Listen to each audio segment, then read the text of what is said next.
DocBits automatically extracts and processes electronic invoices, using standards like EDI and X-Invoice.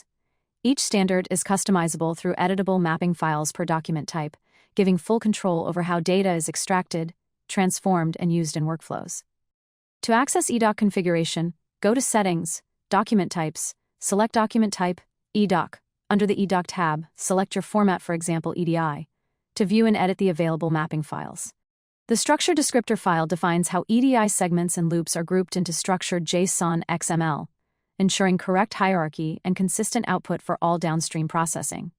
The transformation file, XSLT, converts the structured XML into your organization's custom XML format, handling mapping, formatting, conditions, and calculations, and is fully editable in the built-in XSLT editor. The preview file controls the human-readable document preview, using HTML, CSS, and XSLT to display data from the custom XML during field validation and export. The extraction paths file maps document fields to XPath expressions, determining which values appear in headers, line items, and custom fields, with errors often indicating incorrect or missing XPaths.